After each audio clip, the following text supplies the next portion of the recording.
सल्लल्लाहु अलैहि वसल्लम।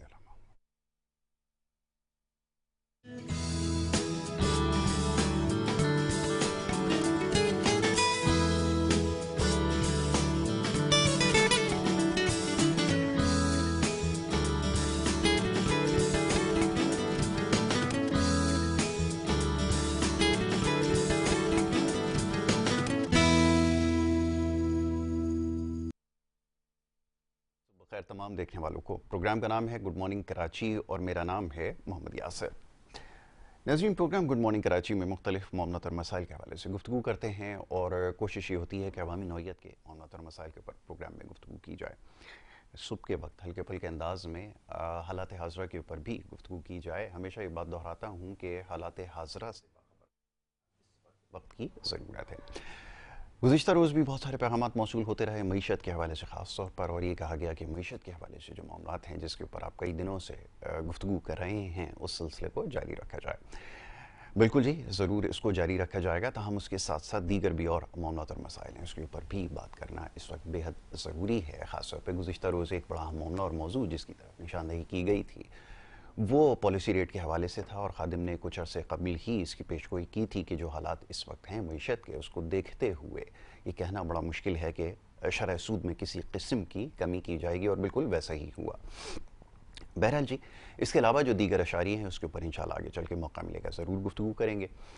ये जो पहला सेगमेंट है बहुत ही ख़ास है, और इसकी वजह यह है कि अक्सर व बेशतर अपने प्रोग्राम्स में बात करते हैं तालीम के हवाले से, और जैसे मैं अर्ज़ करता हूँ कि ये करना इस वक्त बेहद ज़रूरी है, क्योंकि इस माशरे में जो इस वक्त सबसे बड़ा हमें कहत नज़र आता है वो तालीम का नज़र आता है। और साथ साथ दो नौजवानों के मसाइल हैं उसके ऊपर भी बात करते आए हैं। तो आज जो पहला सेगमेंट है इसमें कोशिश होगी कुछ इन्हीं मामलात के ऊपर गुफ्तगू की जाए। बड़े ख़ास मेहमान स्टूडियोज़ में तशरीफ़ फरमा हैं, सबसे पहले उन्हें खुशामदीद कहूँगा और उसके बाद फिर गुफ्तगू के सिलसिले को जारी रखेंगे। मेहमानों को तारुफ आपसे करवाता हूँ। सबसे पहले जो मौजूद मेहमान हैं वलीद फुलारा, आपका इसमें गिरामी है, वर्ल्ड मेमन ऑर्गेनाइजेशन के एग्जीक्यूटिव काउंसिल मेंबर हैं और साथ साथ एजुकेशनिस्ट भी हैं, जो कि बड़ी खुशाइन बात है, और नौजवान होने के नाते एजुकेशन के हवाले से अगर कोई काम करता है तो हमारे लिए बहुत ही ख़ास होता है। वलीद फुलारा को मैं खुशामदीद कहता हूँ। Waleed, thank you so very much.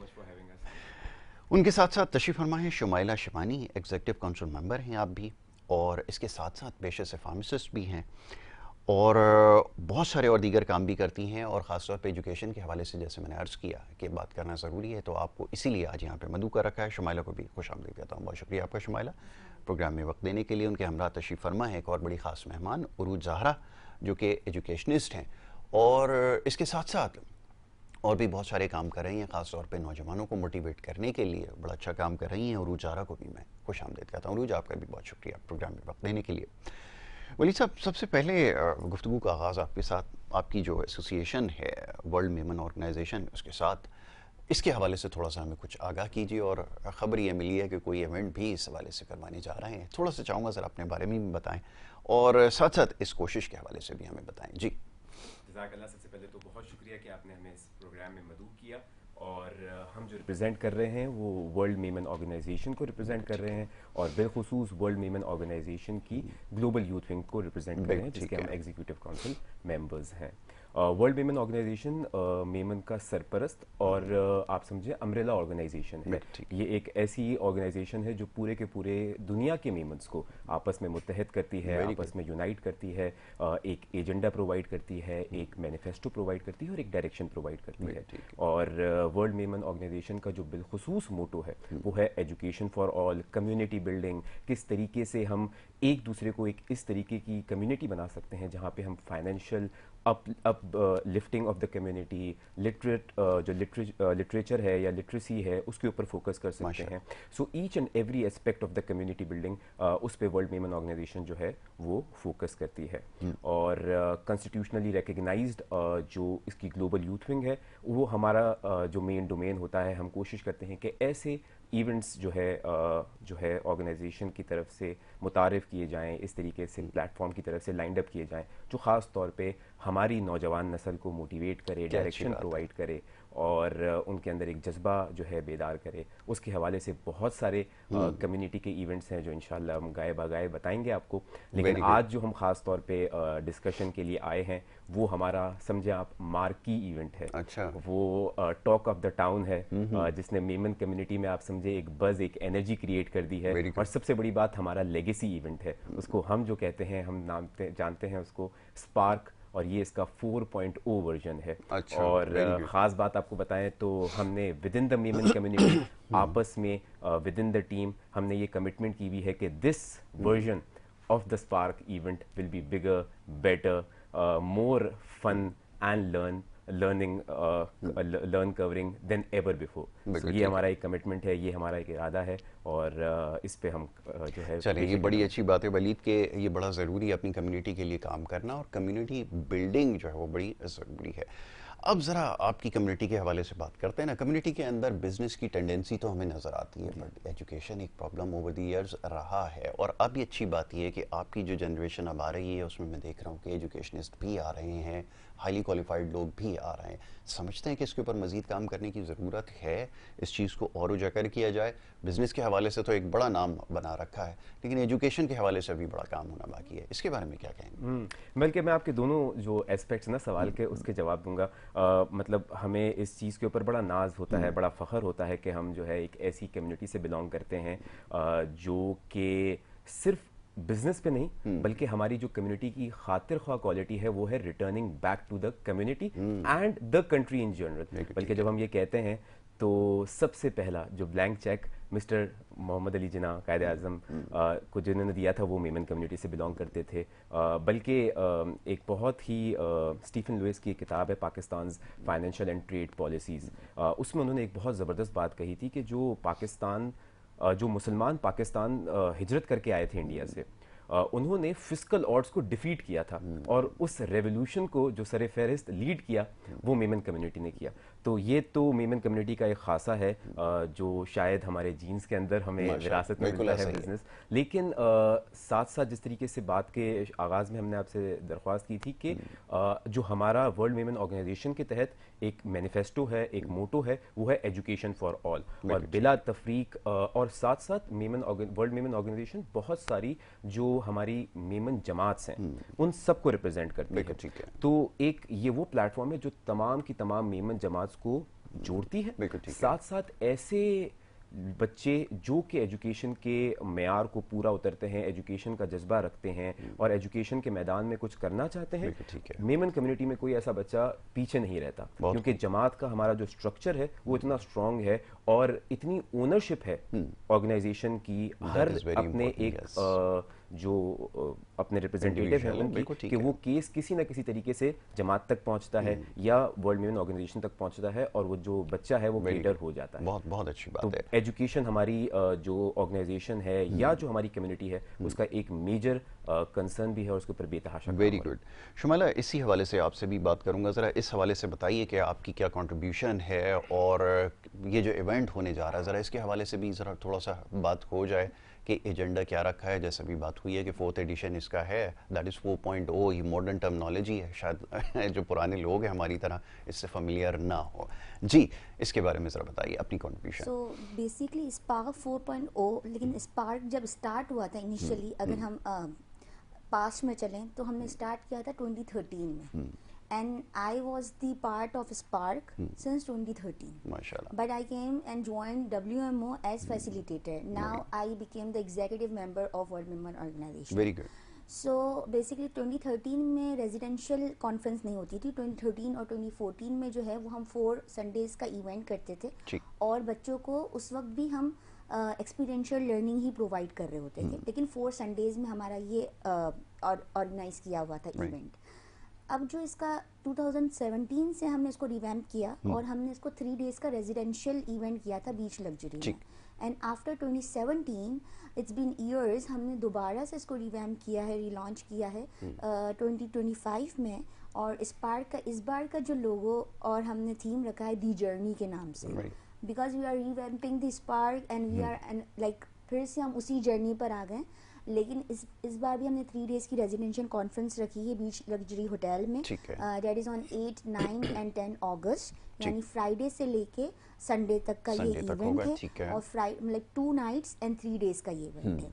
अब मैं इसके एट बारे में बीच लग्जरी होटल, एग्जैक्टली। ठीक है। और एज ग्रुप जो इसमें कैटर करें वो 11 इयर्स ओल्ड टू 16 इयर्स के टीन ठीक एज और का ग्रुप है। एक और बात इस पार्ट की ये, बिकॉज हमारे जो इंस्टीट्यूट्स हैं, जब एजुकेशन की हम बात कर रहे हैं तो हमारे जो इंस्टीट्यूट है वहाँ पर एजुकेशन तो प्रोवाइड की जा रही है, लेकिन जो एक्सपीरियंशियल लर्निंग का जो पार्ट है जिसमें आपकी फाइनेंशियल लिटरेसी हो गई, आपको वर्ल्ड को किस तरीके से फेस करना है, बिल्कुल वो ठीक है। चैलेंजेस हैं, या आपको जो एंटरप्रेन्योरल जर्नी, अब अगर एक 11 साल का बच्चा है और अगर वो एक बेसिक स्कूल में जा रहा है, उसको नहीं पता कि व्हाट इज़ एंटरप्रेन्योरशिप, बिल्कुल ठीक व्हाट है। आर लीडरशिप स्किल्स, तो हम क्या कर रहे हैं बेसिकली, जो हमारे रिनॉन बिजनेस मैन और वुमेन हैं जो इंडस्ट्री से बिलोंग करते हैं, बिल्कुल ठीक बेसिकली है। हम उनको कनेक्ट करवा रहे हैं अपने स्टूडेंट्स के वेरी साथ। गुड। सो हम उनको एक एक्सपीरियंशियल लर्निंग का एक्सपीरियंस दे रहे हैं। अदर देन दिस, हम जो लास्ट डे होगा उसमें पेरेंट्स को भी इनवाइट करें, बिकॉज हमारे यहाँ पे जनरेशन गैप की वजह से बहुत सारी ऐसी चीज़ें हैं जो बच्चा पेरेंट्स से कम्युनिकेट नहीं कर पाता। सकता। बिल्कुल सो ठीक। हम लोगों ने स्पीकर्स को इनवाइट किया है ऑल 3 डेज, जो हमारे बच्चों के साथ जो है वो मिंगल करेंगे, मेंटोर करेंगे। बिल्कुल ठीक है। और लास्ट डे पे जब पेरेंट्स आएंगे तो उसमें भी हम एक सेशन रखा है ऑन पेरेंटिंग, बिल्कुल ठीक है। To cater the generation gap, और हम पेरेंट्स और बच्चे का कनेक्शन किस तरीके से स्ट्रॉन्ग कर सकते हैं, उस बॉन्ड को किस तरीके से स्ट्रॉन्ग कर सकते हैं, वेरी गुड। उसके लिए हमने एक सेशन रखा हुआ है। बहुत अच्छा है, बड़ा प्रोडक्टिव सेशन होगा ये यकीनन, और ये सबके लिए होना चाहिए मेरा ख्याल है, सिर्फ कम्युनिटी की हद तक तो नहीं होना चाहिए। जी जी यही बात को मैं कैटर करूंगी। It's the event is not only for Memon, ठीक है। We are promoting the inclusivity और डाइवर्सिटी। तो हमारे पास डिफरेंट बैकग्राउंड से बच्चा आ रहा है, हम ये नहीं देख रहे कि कौन से बैकग्राउंड का बच्चा, और सिर्फ मेमन है कि नहीं, हम नॉन मेमन्स को भी इसमें इन्वाइट करें। Very good. उरूज, आपकी तरफ आता हूँ। उरूज टीचर भी हैं और ख़ासतौर पर अंग्रेज़ी के हवाले से काम कर रही हैं। उरूज, एजुकेशन के हवाले से अभी जैसे बात हो रही थी, एक सोसाइटी में बड़ा ड्राउट पाया जाता है, और इस वक्त ये समझ में आता है कि सबसे बड़ा जो अहम मसला हमारी सोसाइटी का है वो एजुकेशन ही है। आप खुद क्योंकि एजुकेशनिस्ट हैं, इन मामलात को समझती भी हैं, क्या ख्याल है इस बारे में, कैसे इस गैप को कम किया जाए, या ये जो ड्राउट है इसका खात्मा कैसे होगा? फर्स्ट ऑफ ऑल मैं ये कहूँगी कि पाकिस्तान जैसी डेवलपिंग कंट्रीज़ में, अंडर डेवलप तो नहीं कहूँगी, पाकिस्तान जैसी डेवलपिंग कंट्रीज़ में सबसे पहले जो गैप आता है, that's I can say that education is the biggest लैकनेस nowadays. अब अगर आपके पास एजुकेशन के हवाले से हम बात करते हैं, बहुत सारे सेक्टर्स हैं, हर कोई अपना एक स्लोगन देता है कि हम ये कर रहे हैं, लेकिन अगर ओवरऑल एग्जिजरेशन के ऊपर मैं बात करूं तो हर कोई एग्जिजरेट ही कर रहा है। मैंने अपने 7 to 8 ईयर्स जर्नी में बहुत कम ऐसे प्रोडक्टिव स्टूडेंट्स देखे कि जो अपने स्कूल्स या अपने इंस्टीट्यूट्स का वाकई ही वो कह सकते हैं कि रिप्रेजेंटेटिव हैं। सो एज अ टीचर और as a PhD scholar I can say that कि मुश्किल है कि फ़िलहाल जो जिस तरीके का एक कहत आ गया है इसको कवर किया जाए। अब इसमें स्टूडेंट्स की अच्छा सबसे इम्पॉर्टेंट बात ये है, एक होता है सीखना चाह रहा है ना स्टूडेंट, आजकल मैं कहती हूँ कि स्टूडेंट सीखना भी नहीं चाह रहा है, ये वो विलिंग भी नहीं है। The reason is that because आपने उनको सेल फोन्स दिए हैं, आपने उनको जिस तरीके से सोशल मीडिया का स्लेव बनाया है, ये जनरेशन तो क्या अगली जनरेशन भी मुश्किल है कि वो वापस पढ़ाई की तरफ आए। क्यों? क्योंकि आपने उन्हें पहले ही बता दिया है किस तरीके के चार्म्स आपको मिल रहे हैं, आप ये कर लें, आपको इतनी अर्निंग हो रही है, ये गेम्स आ रहे हैं, वो गेम्स आ रहे हैं। सो हाउ कैन यू से दैट कि नेशन मुश्किल है, मेरे ख्याल से तो मुश्किल है कि अभी हम इसको फ़ौरन इम्प्रूवमेंट की तरफ लेकर आएँ। मैंने जो अपने टीचिंग करियर में नोट किया, अब यहाँ पर एक सबसे इम्पॉर्टेंट बात आती है, अगर अपार्ट फ्रॉम दी एजुकेशन एक लैंग्वेज बैरियर हमारे पास आता है। अभी तक हम इसी जंग में अटके हुए हैं कि इंग्लिश हमारी ज़बान है या नहीं है, लेकिन अब इसमें तो कोई दो राय ही नहीं है ना, ये तो आपको एक ऐसा कम्युनिकेटर, आपको एक ऐसा कम्युनिकेशन का ब्रिज दे रही है, आप बात करें। लेकिन यहाँ पर अगर मैं बात करूँ, डेवलपिंग कंट्रीज़ भी अब अपने आप को इम्प्रूव कर गई हैं, लेकिन पाकिस्तान का बच्चा अगर मैं कहूँ 12 साल पढ़ने के बाद भी अपने लिए 2 मिनट आप इंग्लिश में बात करें, वो नहीं कर पाएगा। So I think the biggest reason is all about the parenting, and वो तमाम इंस्टीट्यूट्स जो कह तो रहे हैं लेकिन वो काम भी तो करें। आपने 12-12 साल बच्चों को पढ़ा रहे हैं, आप स्टूडेंट्स को पढ़ा रहे हैं, क्या वो प्रोडक्टिव रिजल्ट दे रहा है आपको? एग्जैक्टली। तो ये एक मैंने बहुत ज़्यादा रिजल्ट नोट किया। अच्छा, ये उरूज बहुत सारी चीज़ें हैं जिसकी अभी आपने निशानदेही की। एक तो बेसिक एजुकेशन का सिस्टम जो है, बेसिक एजुकेशन सिस्टम के अंदर पहले इस चीज़ को इम्प्लीमेंट किया जाए कि जनाब आपने करना क्या है, एजुकेशन को कैसे परस्यू करना है, सबसे इंपॉर्टेंट चीज़ ये है, आपने जिसकी अभी निशानदेही की, मैं ये समझ पाया हूँ कि इसकी तरफ, दूसरी तरफ एक लैंग्वेज बैरियर का आपने तस्करा किया, बिल्कुल ठीक है, और शायद ही कन्फ्यूजन है जिसकी वजह से बच्चे अंग्रेज़ी की बात नहीं, उर्दू भी नहीं बोल पाते, जो उनकी कौमी ज़बान है, मादरी ज़बान, जो यहाँ रहने वाले लोग हैं, क्योंकि वो इतनी कन्फ्यूजन पैदा कर दी गई है कि वो कौन सी ज़बान में बात करते हैं नहीं पता। ठीक है जी, तो ये बड़ा एक प्रॉब्लम हमारे यहाँ आ गया है। फिर ये बात भी आपकी इस बात से इत्तेफाक किया जाएगा कि पहले तो इस कन्फ्यूजन को दूर किया जाए और फिर पहले ये सिखाया जाए कि एजुकेशन लेनी किस तरह है, अपना करियर किस में बनाना है। इसमें अगर वो क्लियर हो जाएगा तो फिर उसके बाद फिर वो कुछ चीज़ अचीव कर सकेगा। हो ये रहा है कि बच्चों से आज ये सवाल किया जाता है कि आपने करना क्या है, बनना क्या है, तो उनके सामने जो अनफॉर्चुनेटली जो मिसालें हैं वो मार्क जुकरबर्ग की हैं, जैक मा की हैं। आप उनसे अगर कहें एजुकेशन को आप परस्यू करें, करियर बनाएं, तो वो कहते हैं कि ये जो दुनिया के जो फिल्थी रिच लोग हैं ये कॉलेज ड्रॉप आउट हैं, स्कूल से ड्रॉप आउट हैं, अब आप बताइए हम पढ़ के क्या करेंगे। जब ये एग्जाम्पल सेट हो जाए फिर बड़ा मुश्किल होता है। तो ये बात बिल्कुल दुरुस्त है। तो मेरे ख्याल में पहले काउंसलिंग की ज़रूरत है। अगर वहाँ पर अगर काम कर लिया जाए तो शायद उसके लिए काम आसान हो जाए और वो इन सारी चीज़ों से निकल आए, तो ये बड़ा ज़रूरी है। अच्छा वलीद, ये उरूज ने बड़ा इंपॉर्टेंट टॉपिक इसको रेज़ किया। अब इसमें प्रॉब्लम्स बहुत सारे हैं। फिर सबसे बड़ा जो एक चीज़ मुझे जिसका गैप नज़र आता है वो चाहे कोई भी कम्युनिटी हो, कोई भी वो हो शख्स हो पाकिस्तान में रहने वाला, उसको किसी चीज़ के बारे में नहीं पता। उसको ये भी नहीं पता कि अपनी सोसाइटी के लिए उसकी क्या कंट्रीब्यूशन होनी चाहिए, सफाई का किस तरह ख्याल रखना चाहिए। अब ज़रा मैं कम्युनिटीज़ के हवाले से बात करता हूँ। डोंट यू थिंक कि इसको उजागर किया जाए कि आपने अपनी सोसाइटी की तरफ आपकी क्या रिस्पॉन्सिबिलिटी है, उसको साफ कैसे रखना है और उसके लिए प्रोडक्टिव कैसे बनना है। जी बहुत मुनासिब बात है। असल में चीज़ ये है कि कितनी आप ओनरशिप लेते हो as an individual of the society, सबसे पहले वो केटर करता है कि कितना आप एज अ सिटीजन कंसर्न है। मतलब what better day to talk about this when we are just entering into the month of August, the month that ultimately gave us this happiness of independence. तो एक civic responsibility तो हम सब की बनती है। मसला ये है कि हम बहुत ज़्यादा दफ़ा जो है एक उस मोड में रहते हैं जहाँ पे हम सिचुएशन को डिफ्लेक्ट करना चाहते हैं, हम सेंस ऑफ रिस्पॉन्सिबिलिटी या उसकी ओनरशिप नहीं लेना चाहते। जिस तरीके से एक बहुत ही एग्जांपल जो अक्सर बेशर हम कहते भी हैं, समझाते भी हैं कि हम अपने घर को साफ़ रखते हैं। क्यों? क्योंकि हम उसकी ओनरशिप महसूस करते हैं। हमें लगता है कि ये वो जगह है जहाँ पे हमारा गुजर बसर है, हमें यहाँ पे रहना है, ये हमारी पहचान है, ये हमारी अक्कासी करती है, तो ये हमें साफ रखना है। इसी तरीके से जब हम इस मुल्क की ओनरशिप लेंगे तो इस मुल्क का जो हर पहलू है से हम अपनी ज़ात से बालातर होकर मुल्क जो चीज़ें हमें लगती है ना कि भाई ये हमारी मुल्क को रिप्रेजेंट करती हैं, ये हमारी जो है वाइडर पहचान, हमारी वाइडर शनाख्त का बायस है, हम हर उस चीज़ को जो है अपना अक्स समझेंगे, अपनी पहचान समझेंगे और उसको बेहतर बनाने की कोशिश करेंगे। जहाँ तक एजुकेशन के ऊपर ख़ास तौर पे आपकी बात रही ना, तो उसमें एक चीज़ ये है कि आज बहुत इस चीज़ में एक बहुत फास्ट पेस दुनिया बन गई है और मुझे लगता है कि शायद मेमन कम्युनिटी ने और हमने इस चीज़ की एक नीड को पहले थोड़ा भांप लिया था, समझ लिया था और इसीलिए जहाँ पे हमारे बहुत सारे ऐसे प्लेटफॉर्म्स हैं जो एजुकेशन के ऊपर काम कर रहे हैं, जो कि बच्चों को स्कॉलरशिप्स प्रोवाइड कर रहे हैं, वहाँ पे साथ साथ हमारा एक मिट्टी जैसा इदारा है जो कि सिर्फ इस चीज़ के ऊपर फोकस करता है, जो कि वोकेशनल ट्रेनिंग प्रोग्राम्स प्रोवाइड करता है। एंड उसमें भी कोशिश ये होती है कि बिला तफरीक, जाहिर सी बात है मेमन्स को पहला क्राइटेरिया है, लेकिन बिला तफरीक अगर कोई नॉन मेमन्स है तो इसके तहत तकरीबन 50,000 के करीब माशाल्लाह ऐसे लोग हैं जिन्होंने वोकेशनल ट्रेनिंग प्रोग्राम्स किए हैं और उन्होंने जो है अपना सोसाइटी में एक ऐसा रिस्पेक्टिंग जो है अपने लिए पहचान क्रिएट की है कि वो अर्निंग्स कर सकते हैं। सो आई बिलीव कि जहाँ पे इतना फास्ट पेस दौर है, बहुत सारे लोगों के पास मजबूरी के तहत वो एक्सेस नहीं होता या वो टाइम पीरियड नहीं होता जहाँ पे वो फुल फ्लेज्ड एक एजुकेशन हासिल कर सके। लेकिन it is more about being smart, it is more about being learned. तो जहाँ पे आप एजुकेशन को साथ साथ पूरा का पूरा कायम कर सकते हो, क्रिएट कर सकते हो, वो भी ज़रूरी है, लेकिन साथ साथ it is more important to be skill oriented, it is more important to be efficient in terms of what you and how you can contribute to the society as well. So अपने strengths को पहचानना और उसके ऊपर work करना, that is also very important. Shamala, ये ज़रा बताइए कि सोसाइटी का भी एक रिस्पांस होता है ना, उसकी फीडबैक बड़ी इंपॉर्टेंट होती है। इससे पहले जो इवेंट करवाए गए उसमें फीडबैक कैसा रहा, क्या पार्टिसिपेशन लोगों की रही है, सर उसके हवाले से भी बताएं ताकि हमें पता चले ना कि कितनी एफर्ट हुई और क्या कुछ होता रहा। जी सो बेसिकली WMO को तकरीबन कायम हुए, इस्टेब्लिश हुए 22 इयर्स हो गए. So it was the legacy of Abdul Razzaq, Haji Abdul Razzaq Yakub, जो ARY के नाम से जो बहुत फेमस है president. He was the former president. अब जो है वो सलमान इकबाल प्रेसिडेंट है.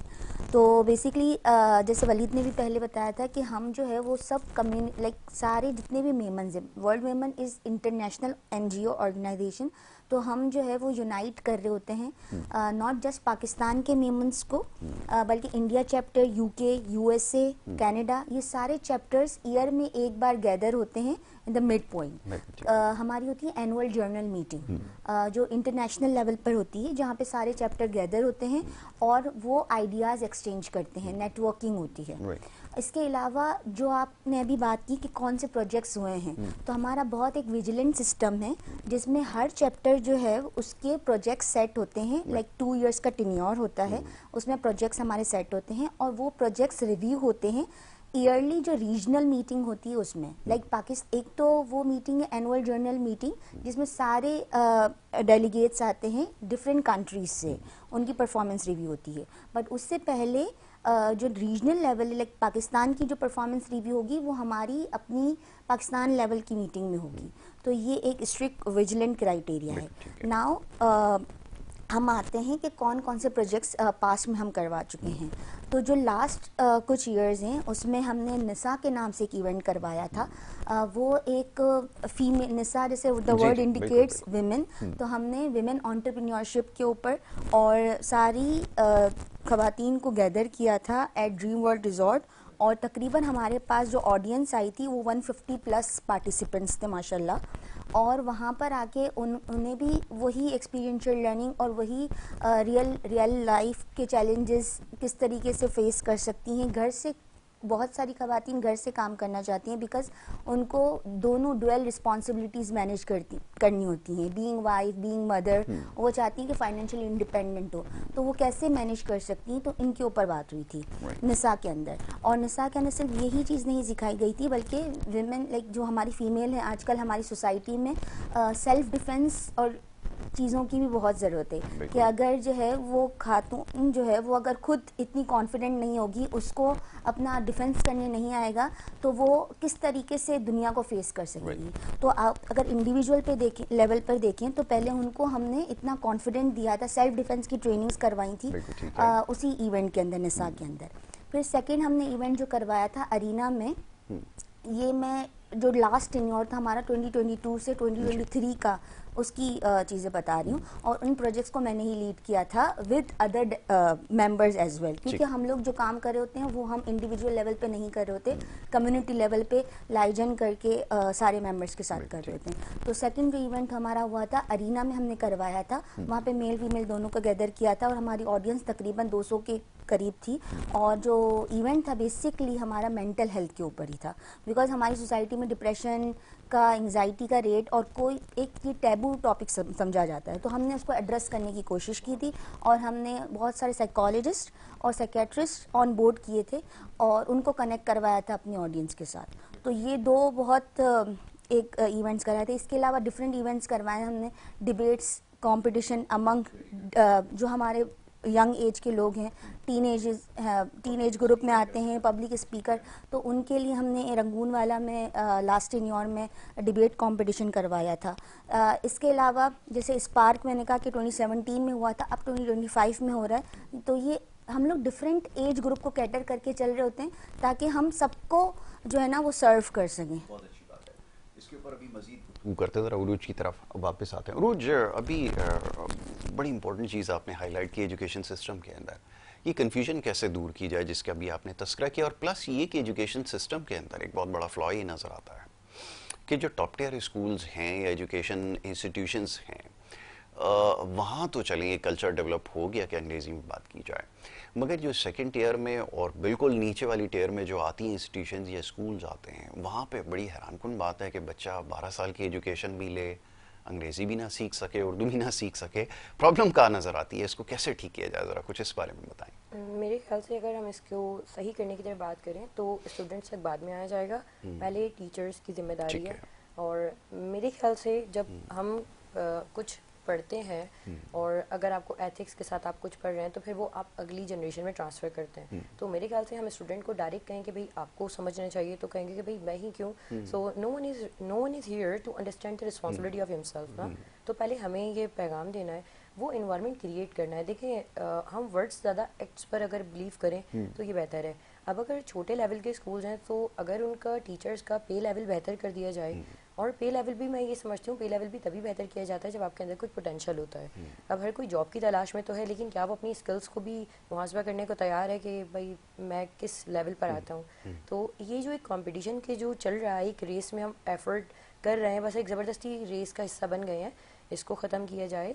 और मेरे ख्याल से जो सिस्टम है हमारा कोर्स है वो इक्वल होना चाहिए हर लेवल पर। जो मुख्तलिफ आपने देखा होगा इस स्कूल में ये वाली किताबें हैं, उधर दूसरा तदरीसी निज़ाम है, मेरे ख्याल से इसको इक्वल कर दिया जाए तो फिर एक ही मैसेज सब बच्चों को पहुंचेगा।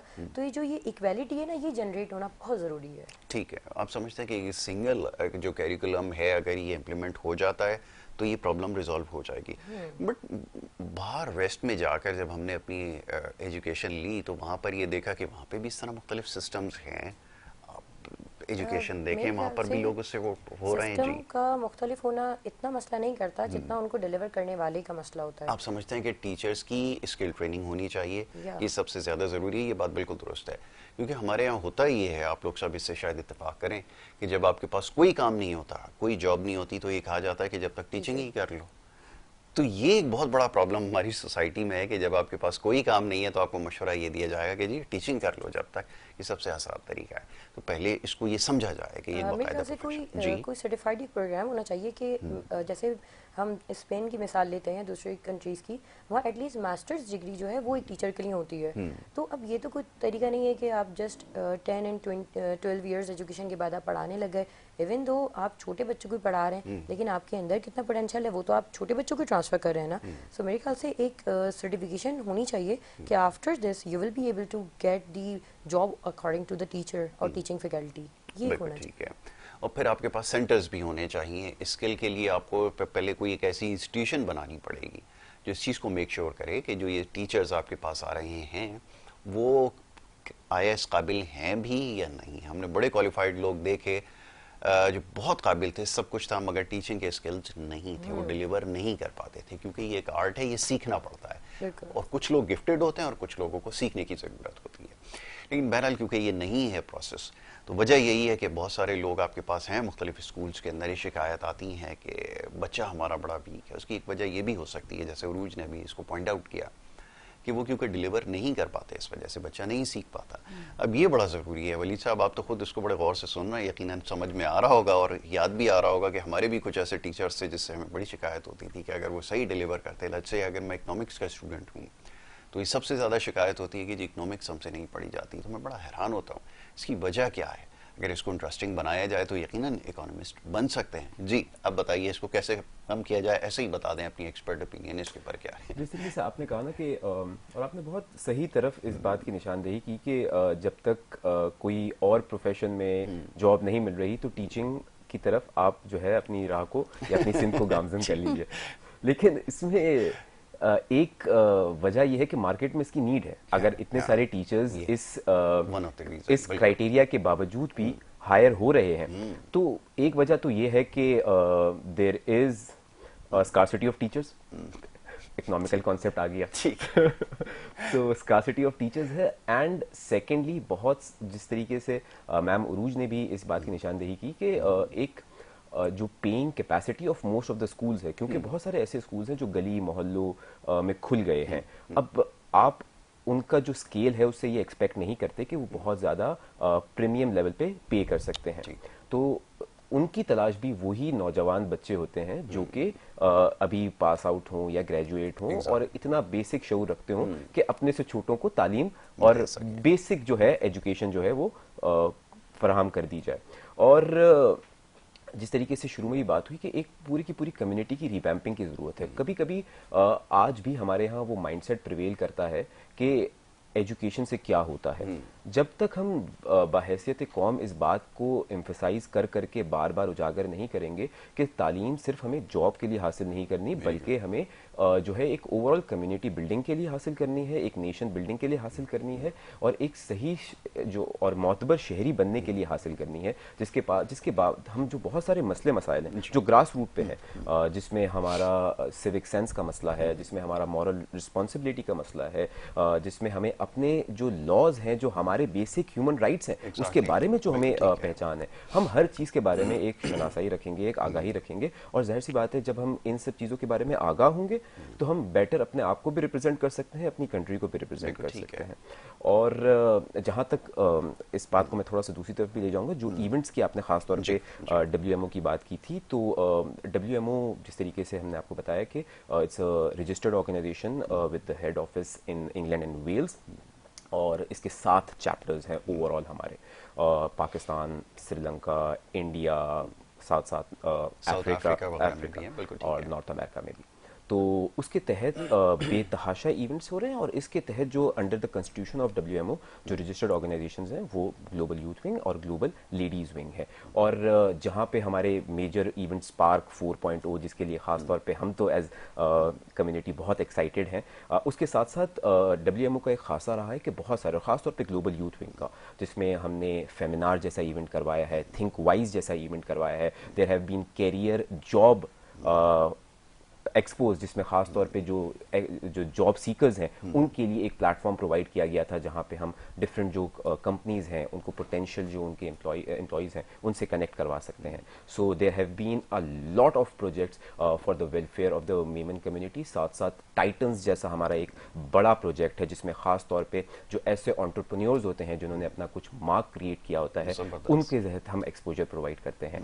एंड लास्टली जो खास तौर पे एक बहुत इंपॉर्टेंट बात हुई थी इंक्लूसिविटी की, तो मैं उस पर एक बात करूंगा, जो कि अभी 2 दिन पहले हमारा एक event, sorry we are running out of time, मैं चाहूंगा कि एक मैसेज, क्योंकि वक्त खत्म हो गया, डिस्कशन तो बड़ी डिटेल है क्योंकि टॉपिक ऐसा है, लेकिन एक मैसेज अगर अपने फॉलोअर्स को या सुनने वालों को अगर देना चाहें, खासतौर पे यूथ को, तो क्या होगा वो?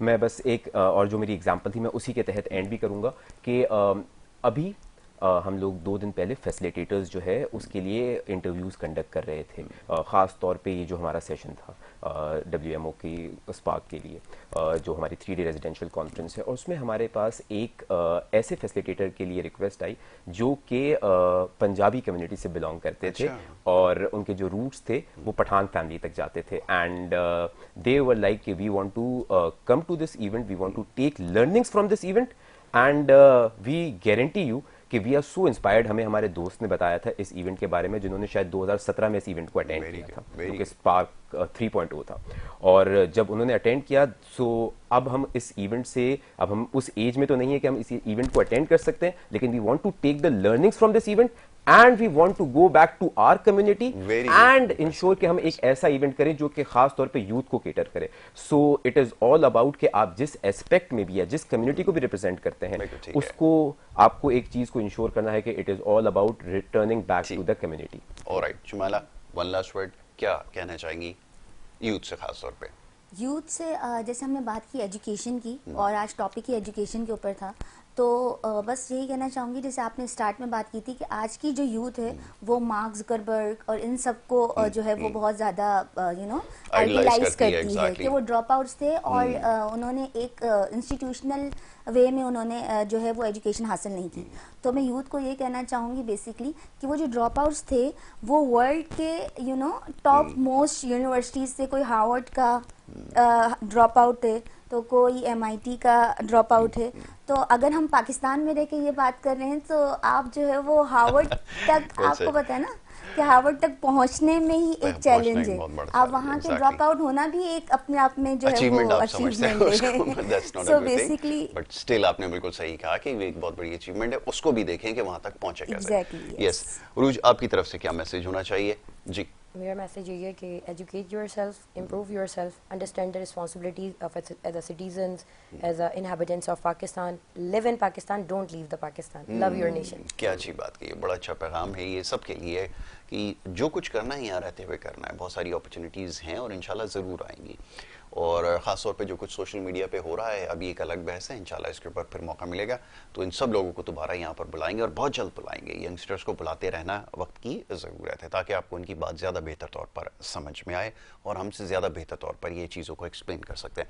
वलीद, मैं आपका बड़ा शुक्रगुजार हूँ कि आप यहाँ पर तशरीफ़ लाए और उसके साथ साथ शमाइला आपका बहुत शुक्रिया, उरूज आपका बहुत शुक्रिया कि आप यहाँ पर आईं और ख़ास तौर पे यूथ के हवाले से और एजुकेशन जैसे इंपॉर्टेंट टॉपिक के ऊपर आपने गुफ्तगू की। अब ब्रेक के लिए कहा जा रहा है, एक छोटी सी ब्रेक लेनी है और ब्रेक के बाद दूसरा सेगमेंट है उसकी तरफ बढ़ना होगा। आप देखते रहिए हमारा प्रोग्राम